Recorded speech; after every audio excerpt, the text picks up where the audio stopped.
A shopping mall can be packed every weekend, profitable every single month, 90% full, and already dead. It just doesn't know it yet.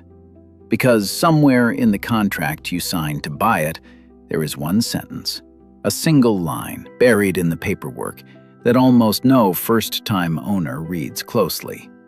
And the day it triggers, this whole glittering machine begins tearing itself apart, store by store, month by month, and almost nothing you do can stop it. In a few minutes, you're going to own one of these. So before you sign, let me show you the two things hidden inside that contract, sitting right next to each other. The first is how a shopping mall quietly prints money. The second is how it destroys itself in slow motion. Almost no one who buys a mall ever reads far enough to find the second one. You're about to. But before the collapse, there's the dream. And the dream is intoxicating. Picture it. You're standing in the center of the atrium, light pouring down through the glass roof, a fountain running somewhere behind you, the food court humming, escalators full, shopping bags in every hand, and every single person drifting past you. Every family, every teenager, every couple is money. Money moving through your building. You don't own a store. You own the place the whole city comes to spend. Buy the building, fill it with shops, collect the rent, watch it roll in month after month for the rest of your life. That's the picture in your head right now. Let's find out if it's real. Starting with the money. Here's what nobody warns you about on day one. The biggest store in your entire mall, that enormous department store swallowing a whole corner of the building, pays you the least. Per square foot, almost nothing. I mean that literally. A small shop out in the walkway might pay you $30, $40, $60 per square foot every year. That giant anchor store beside it, the one taking up 10, 20 times the space, it might pay you $8, sometimes $10. So look at the math you just signed up for. The anchor swallows the majority of your building. In a big mall, the anchors can hold well over half the floor space and pays you a minority of the rent. The little shops occupy a sliver of the space and carry most of the money. The giant pays pennies. The specs pay a fortune. And somehow it gets stranger. Sometimes you don't just cut the anchor a deal. Sometimes you pay them. You hand a department store millions of dollars in allowances just to move in and to sign a promise that they'll stay. Sit with that for a second. You're the owner. You hold the largest, most valuable slice of your building, the crown jewel, and you're handing it to your richest tenant for pocket change, and sometimes paying them on top. So ask the obvious question. Why would anyone in their right mind give away the biggest space in the building for almost nothing? Hold that thought. Because it isn't a blunder. It's the whole game. Here it is. You are not renting out space. You are renting out people. Human traffic. That giant anchor was never your customer. It's your bait. Its only job is to drag tens of thousands of people through your doors week after week while you do nothing. And those people are the real product. You buy them cheap using the anchor, and you sell them at a steep markup to every small shop lining the corridors. And the numbers back it up exactly. A single anchor can pull in around 5 times the foot traffic of an ordinary store. So even paying a tenth of the rent per square foot, that anchor is the most efficient tenant in the building, measured by the only thing that actually matters: bodies through the door. It's not paying you in rent. It's paying you in crowds. That clothing store lining the hallway isn't paying you for 4 walls and a floor. It's paying you for the river of human beings flowing past its window every single day. Cut off the river, and the walls are worthless. The anchor is the magnet. The crowd is your inventory. And the little stores pay a premium just to stand in the current. That's the machine. A mall doesn't sell square footage. It buys attention cheap and sells it expensive. And once you see it that way, you stop looking at a mall like a building and start seeing it for what it really is: a machine for harvesting human attention and renting it out by the footstep. So now you know how it makes money. Next, I'll show you exactly how much and the hidden channels quietly pulling cash out of your pocket that you've never even thought about. Because the rent is only the beginning. You already know about base rent, a fixed check every month per square foot. That's the floor. But the smartest mall owners built a second layer on top of it, and that layer is the one that made them rich. It's called percentage rent. Here's how it works.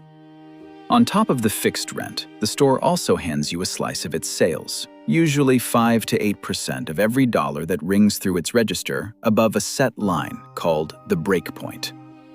Read that again. When the store sells more, you earn more. You're no longer just a landlord collecting a check. You're a silent partner in every t-shirt, every latte, every pair of shoes sold inside your walls. When the mall is booming, this is a money-printing machine. Sales climb, your cut climbs right along with them, and you never lifted a finger. But turn it around. If you profit from every sale when times are good, what happens to you when the stores start to bleed? Hold on to that, because that blade cuts both ways, and later it's going to cut deep. Now, the strangest number in the whole building, the single most profitable square foot in your mall, isn't a store at all. It's the empty middle of the hallway. Those little kiosks parked in the walkway, the phone cases, the sunglasses, the massage chairs, pay some of the highest rents in the entire property per square foot, higher than the big fashion stores flanking them. The space you'd write off as leftover walkway quietly out-earns the real shops around it. There's a reason malls keep cramming more carts into the middle of the aisle. That empty strip down the center is the most expensive dirt you own. And here's a twist most people never think about. You don't only make money when a store succeeds. Sometimes you make more when it fails. Because when a tenant breaks its lease and walks early, they often owe you a penalty. And you keep whatever they already paid to build out their space. Then you re-lease that same spot to the next hopeful owner at today's higher rent. In a busy mall, a store closing isn't always a loss. Sometimes it's a reset to a bigger number. Which brings us to the trap that fools every first-time owner: occupancy. You'll look at your mall, 90% full, and feel rich. But occupancy is not revenue. Remember who fills the most space? The anchors, the ones paying you $8. You can be 90% occupied and barely covering your bills because the giants eating your square footage are the ones paying you almost nothing. A full mall can be a broke mall. High occupancy feels like winning. It doesn't pay the electric bill. And speaking of that bill, here's the cost nobody sees coming. They call it CAM, Common Area Maintenance. Air conditioning for a space the size of a stadium, security guards, cleaning crews, insurance, the lights that stay on whether 10 people walk in or 10,000. And here's the part that matters. that cost does not shrink when the crowds thin out. When shoppers stop coming, your revenue falls, but the bill to keep the doors open stays exactly the same. Lock that away. It's the number that quietly decides who survives and who doesn't. So where does all the extra money come from? Everywhere you're not looking. The parking, the ads on the digital screens, the holiday pop-ups, the sponsorships, the events, the space you rent to a phone company for a cell tower on the roof. A good mall earns money in a dozen ways you never notice while you're inside spending yours. On paper, it's a beautiful machine. Multiple streams, a silent cut of every sale. The hottest real estate hiding in plain sight, right down the middle of the walkway. But numbers on paper never kill them all. So let me take you to one that actually died. And this one is real. You can still find its bones on a map. Akron, Ohio, Rolling Acres Mall. It opened on August the 6th, 1975, a single anchor store and about 20 little shops. Within months, it had 50, then 100, then over 150 stores, 5 anchors, more than 1 million square feet. For years, it was the pride of the region, a cathedral of retail, corridors so packed you could barely move. And it printed money exactly the way I just described. Then, one by one, the anchors began to leave. Competition opened across town. A perception of crime crept in. Target pulled out. Then the department stores started going dark. And here's the detail that tells you everything. In 2008, the mall's interior was shut down, in part because the owners stopped paying the electric bill. The lights I told you never turn off, they turned off. The machine had stopped feeding itself. What came next is the stuff of nightmares. The building was abandoned, left to rot. Scrappers tore into it for metal. Urban explorers crept through the ruins to photograph the corpse, the drained fountains, the shattered skylights, the escalators frozen mid-step. It became one of the most infamous dead malls on Earth. And then it turned deadly. In April of 2011, a 29-year-old man named Jeffrey Geisick climbed to an electrical box at the abandoned mall with a pair of bolt cutters, trying to strip out copper to sell for scrap. He cut into a live wire. The current killed him instantly, and the blast was so severe that his body could only be identified by dental records. That's what the machine had become, a place where a man died over the scrap value of its bones. And here's the ending that should stop you cold. The ruins were finally torn down between 2016 and 2019. And on that exact ground, a new building rose. An Amazon fulfillment center. The precise kind of business, online shopping, that killed the mall in the first place, now shipping packages out of the same dirt where it once stood. The mall didn't just die, it was replaced by its own murderer. But Rolling Acres didn't die of natural causes. It didn't just fade away. It was pushed by that single line in the contract I promised you at the very start. And in the final part, I'm going to show you exactly what that line says, and how one store walking out a door can drag an entire empire down with it. Here it is. The single line I promised you at the very beginning. The one hiding in the contract. It's called a co-tenancy clause, and once you understand it, you'll never look at an empty storefront the same way again. When the small stores sign their lease, they don't just agree to pay rent. They add a condition. It says, in effect, I will pay full rent only as long as the anchor stays open, and only as long as the mall stays full enough.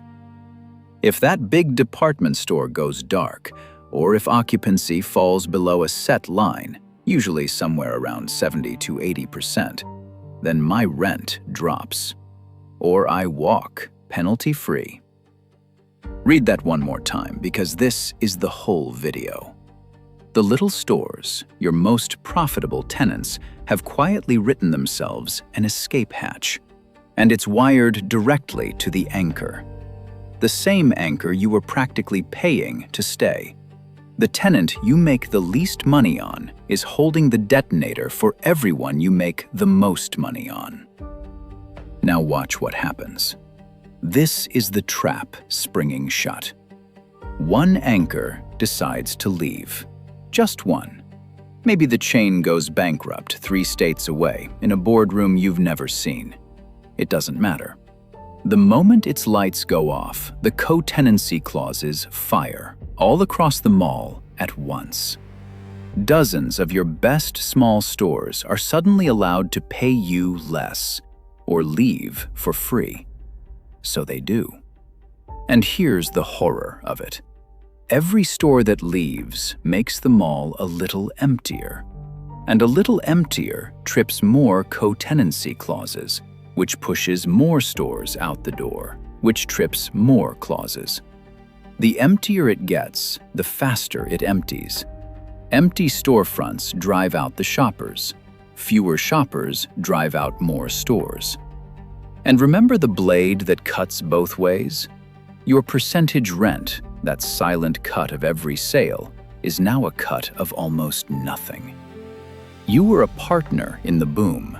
Now you're a partner in the collapse, taking your share of a shrinking number all the way down to 0. They have a name for this in the industry: the death spiral. And the terrifying part is how little it takes to start. Not a crash, not a recession, just one store, one anchor deciding to walk out a door. The contract does the rest automatically, whether you like it or not. That is the single line I promised you. That is what really killed Rolling Acres. Not the internet, not bad luck. A clause doing exactly what it was written to do.